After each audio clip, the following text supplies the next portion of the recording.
प्रिय विद्यार्थियों, अपने साइकिल के बारे में चर्चा कर रहे थे। तो इसकी जो एक्सटर्नल और इंटरनल स्ट्रक्चर के बाद में साइकिल की फिजियोलॉजी के बारे में अपनी चर्चा करेंगे। तो साइकिल की फिजियोलॉजी के अंदर उसका न्यूट्रिशन, उसके अलावा जो और इसकी जो फिजियोलॉजी है उसमें respiration, excretion, nervous system, locomotion और रिप्रोडक्शन। तो अपने इस जो आज की वीडियो है उसमें रिप्रोडक्शन को छोड़कर और nutrition, respiration, excretion, nervous system और लोकोमोशन, इनके बारे में चर्चा करेंगे। तो साइकिल की सबसे पहले अपने न्यूट्रिशन या उसकी जो डाइजेशन से संबंधित जो विधि है उसके बारे में देखते हैं। तो न्यूट्रिशन के अंदर अपने को पता है कि साइकिल फिल्टर फीडर जंतु है, क्योंकि ये अपनी जो फिल्टर फीडर का मतलब ये जो जंतु है वो भोजन के जो छोटे कण हैं उन्हीं को शरीर के अंदर एक निश्चित मार्ग से प्रवेश करने देता है। तो इस प्रकार की जो पोषण विधि है वो इसकी स्थानबद्धता या जो सेडेंट्री जंतु है उसके यापन कर उसके जीवन को जो प्रोसेसिंग है या जीवन यापन करने के अंदर सहायक है। तो वाटर करंट के साथ भोजन के छोटे कण ओस्टिया से होकर बॉडी के अंदर प्रवेश करते हैं और ये जलधारा भोजन के कणों को निश्चित मार्ग से, जैसे ओस्टिया से इनकरंट कैनाल और इनकरंट कैनाल से रेडियल कैनाल में पहुंचाती है। तो अपने को पता है कि रेडियल कैनाल है, वहाँ पर इसकी कोइनोसाइट सेल्स या जो कोलर सेल्स है वो पाई जाती है और उनकी जो फ्लेजेला है वो लगातार स्पंदन करते रहते हैं, गति करते रहते हैं। इस गति के कारण ही इसके अंदर इसकी मूवमेंट बनी रहती है। तो जो ओस्टिया है इसके अंदर ये सबसे पहले क्या करते हैं, अपने आकार को छोटा करके घटाकर छोटा कर लेते हैं और जो भोजन के जो छोटे पार्टिकल्स हैं उनको ही केवल बॉडी के अंदर प्रवेश करने देते हैं। वाटर करंट है वो कोइनोसाइट को कोलर में भी संचरित होती है। जो इसकी जो कोइनोसाइट सेल्स या जो कोलर सेल्स है उसके कोलर जो ऊपर का पार्ट है, जो गोलाकार बॉडी है उसके अंदर क्या है, कोलर पाया जाता है, तो उसमें भी संचरित होती है। और इस दौरान भोजन के कण कोलर के साथ चिपक जाते हैं और कोलर के जो बेस का जो उसका आधार का भाग है वहाँ से क्या फेगोसाइटोसिस के द्वारा जो भोजन के कण हैं उनको ग्रहण कर लिया जाता है। तो अपने को पता है कि फेगोसाइटोसिस के अंदर क्या होते हैं, जो सॉलिड पार्टिकल्स हैं, जैसे इस डायग्राम के अंदर दिखा रखा है। तो ये जो सॉलिड पार्टिकल्स है, ये सॉलिड पार्टिकल्स इसके अंदर इनटेक कर लिए जाते हैं इंजेक्शन के द्वारा।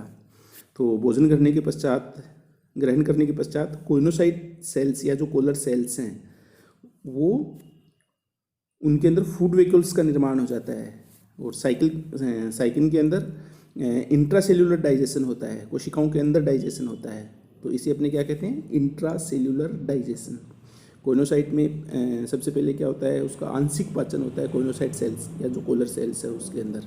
तो जो फूड वेहिकल्स जो बनती है उसके अंदर पहले अम्लीय माध्यम और फिर क्षारीय माध्यम के द्वारा भोजन का पाचन होता है।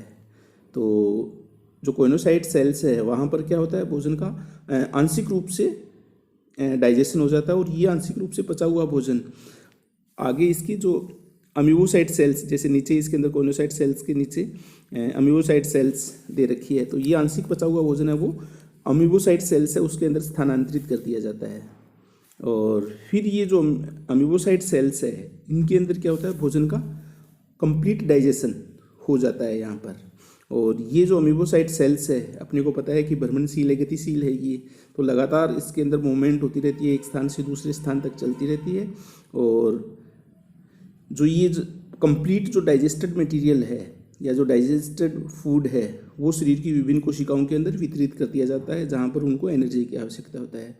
और जो कुछ डाइजेस्टेड जो मटेरियल है वो क्या, जो थिसोसाइट सेल्स हैं उनके अंदर संग्रहित कर लिया जाता है। तो इस तरह से इसके अंदर इसकी डाइजेशन की विधि है। तो जो कुछ जो ऊर्जा के रूप के अंदर जो थिसोसाइट सेल्स है उनके अंदर आ जाता है, और जो फिर जो अनडाइजेस्टेड मटेरियल है वो क्या, जो पानी की जो एक्सक्रेंट कैनाल है उनके साथ बाहर निष्कासित कर दिया जाता है। तो इसके अंदर जो नीचे ये एक आरेखीय डायग्राम दिया हुआ है अपने, जो से भोजन है, भोजन कोलर सेल्स के अंदर या जो कोइनोसाइट सेल्स हैं उनके अंदर आता है, और यहाँ पर ये क्या, इसकी जो फूड वेक्यूल्स के रूप के अंदर की तरफ ले लिया जाता है। और यहाँ पर क्या होता है, इसका पार्शियल डाइजेशन या आंशिक रूप से पाचन होता है। फिर ये आंशिक रूप से पचित भोजन है वो क्या, अमीबोसाइट सेल्स के अंदर स्थानांतरित कर दिया जाता है, और यहाँ पर इसके अंदर क्या, कंप्लीट डाइजेशन होता है। तो कंप्लीट डाइजेशन होने के बाद में कुछ जो रिजर्व फूड है वो थिसोसाइट कोशिकाओं के अंदर स्थानांतरित कर दिया जाता है, और जो पचित भोजन है वो डाइजेस्टेड फूड है वो डिस्ट्रीब्यूट टू वेरियस बॉडी। तो जो बॉडी के जो विभिन्न पार्ट्स है जहाँ पर एनर्जी की आवश्यकता है वहाँ पर उसका एसिमिलेशन के द्वारा ऊर्जा का उत्पादन होता है। और जो अनडाइजेस्टेड मटेरियल है वो जो पानी की जलधारा है, जो एक्सक्रेंट कैनाल है जो बॉडी से बाहर जाती है, उसके साथ उसके अंदर निकाल दिया जाता है। तो ये एक्सक्रेंट कैनाल के द्वारा बाहर की तरफ निष्कासित कर दिया जाता है। तो इस तरह से जो साइकिल है, साइकिल के अंदर जो फिल्टर फीडिंग मैकेनिज्म है वो पाई जाती है। और इसकी जो अमीबोसाइट सेल्स हैं, जो कुछ सबसे पहले तो क्या, जो कोलर सेल्स हैं वो कोलर सेल्स भोजन को अंदर लेती है, और इसका कंप्लीट डाइजेशन अमीबोसाइट सेल्स के अंदर होता है। तो इस तरह इसके अंदर न्यूट्रिशन पाया जाता है। इसके बाद में अपन इसकी रेस्पिरेशन की बात करें तो रेस्पिरेशन के अंदर अपने को पता है कि साइकिल के अंदर श्वसन के लिए कोई विशेष अंग नहीं पाए जाते हैं, कोई भी सिस्टम डेवलप नहीं होता है। तो जो इनकरंट कैनाल है, जो इनकरंट वाटर है, इनकरंट वाटर के साथ जो घुलित अवस्था में ऑक्सीजन बॉडी के अंदर प्रवेश करती है वो डिफ्यूजन के द्वारा डायरेक्ट ऑक्सीजन ग्रहण कर ली जाती है, और कार्बन डाइऑक्साइड होता है उसका जो पानी की धारा है उसके साथ त्याग कर दिया जाता है। तो कार्बन डाइऑक्साइड है वो जो इसके एक्सक्रंट वाटर है, जो पानी बाहर निष्कासित किया जा रहा है उसके साथ बाहर निकाल दी जाती है। अच्छा, जो इसकी अमीबोसाइट सेल्स हैं वो ऑक्सीजन के डिस्ट्रीब्यूशन भी सहायक होती है। एक स्थान से दूसरे स्थान तक जब ऑक्सीजन, जो भोजन का ऑक्सीडेशन होना है तो उसके लिए एक स्थान से दूसरे स्थान पर पहुंचाई जाती है। और ऑक्सीजन, ये जो ऑक्सीजन है वो फूड मटेरियल का ऑक्सीकरण करके ऊर्जा उत्पन्न करती है, और ये ऊर्जा एटीपी के रूप में ग्रहण कर ली जाती है। तो इस तरह के इसके अंदर जो रेस्पिरेशन है, रेस्पिरेशन के लिए कोई विशेष अंग नहीं है। जो बॉडी की सरफेस है तो उसकी सेल्स है वो डायरेक्ट ऑक्सीजन को अंदर लेती है और कार्बन डाइऑक्साइड को निष्कासित कर देती है। इसके बाद में अपनी इसकी जो एक्सक्रीशन या जो उत्सर्जन है उसके बारे में चर्चा करें तो साइकिल है एक्सक्रीशन की। सबसे पहले तो जो बॉडी के अंदर जितने भी जो नाइट्रोजन युक्त अपशिष्ट पदार्थों का निर्माण होता है वो बॉडी से बाहर निकालने की प्रक्रिया है। उसको जो नाइट्रोजन युक्त जो अपशिष्ट पदार्थ है बॉडी के लिए हानिकारक होते हैं, और ये जो पदार्थ हैं उनको बॉडी से बाहर निकालने की जो प्रोसेस है उसे ही अपने क्या एक्सक्रीशन कहते हैं। तो साइकिल के अंदर मुख्यतः अमोनिया का त्याग किया जाता है। तो इसके अंदर जो नाइट्रोजन युक्त अपशिष्ट पदार्थ है वो क्या अमोनिया बनती है, और ये जो अमोनिया है इसी के कारण इसको अमोनोटेलिक प्राणी भी कहते हैं अपने। तो इस जंतु के अंदर जो साइकिल है, साइकिल के अंदर श्वसन के लिए श्वसन के समान ही इसके अंदर क्या है, कोई भी एक्सक्रीटरी ऑर्गन्स होते हैं वो विशिष्ट रूप से नहीं बनते हैं, तो विशिष्ट अंग नहीं पाए जाते हैं इसके अंदर। और अमोनिया का त्याग होता है वो, क्योंकि अपने को पता है अमोनिया जो पानी है पानी के अंदर घुलनशील होती है। तो ये जो एक्सक्रेंट वाटर है जो पानी बाहर निष्कासित किया जाता है उसके साथ उसका त्याग कर दिया जाता है। उसके साथ ही ये जो अमोनिया है वो पानी के अंदर घुल जाती है और उसके साथ बाहर निकल जाती है। अच्छा, इसके अलावा जो कुछ वैज्ञानिक है उनके मत अनुसार जो इसकी एमीबोसाइट सेल्स होती है, ऐसा माना जाता है कि ये एमीबोसाइट सेल्स है वो भी क्या करती है, जो उत्सर्जी पदार्थ है उनको एकत्रित करती है, उनको कलेक्ट कर लेती है और उनका त्याग जो एक्सक्रीट वाटर है उनके साथ कर दिया जाता है। अच्छा, कुछ वैज्ञानिकों का मानना है कि जो साइकन है, साइकन के अंदर श्लेष्मा का अधिक सिक्रेशन होता है। तो जो श्लेष्मा है उसके साथ भी जो एक्सक्रीटरी मटेरियल है उसका निष्कासन होता है, उसके साथ उसका निष्कासन कर दिया जाता है। सॉरी। अगला जो अपनी इसके अंदर जो बिंदु है वो है अपना नर्वस सिस्टम और उसका बिहेवियर, जो व्यवहार है, तंत्रिका तंत्र और व्यवहार। तो जो पोरिफेरा संघ के जितने भी सदस्य हैं उनके अंदर तंत्रिका कोशिकाएं और संवेदी कोशिकाएं अनुपस्थित होती है। इसके अंदर पर्टिकुलर कोई भी नर्वस सिस्टम का जो सिस्टम है वो नहीं पाया जाता है। इसके परिणाम स्वरूप जो स्पंज या जितने भी स्पंजेज हैं या साइकिन है पर्टिकुलर अपने जो चर्चा कर रहे हैं, तो उनके अंदर संगठित रूप से किसी उद्दीपन के प्रति व्यवहार प्रकट नहीं होता है। तो प्रत्येक कोशिका अपने स्तर पर ही संवेदी होती है और प्रतिक्रिया व्यक्त करती है। जैसे पर्टिकुलर साइकिन के बारे में चर्चा करें अपने, तो साइकिन के अंदर इसकी जो कोशिकाएं हैं जैसे मायोसाइट सेल्स हैं, ये मायोसाइट सेल्स इनके अंदर संकुचनशीलता पाई जाती है। तो जिसके कारण ये जो इसका रंध्र है, जो छिद्र है, उसको बंद कर सकती है और उसका आकार घटा बढ़ा सकती है। इसके अलावा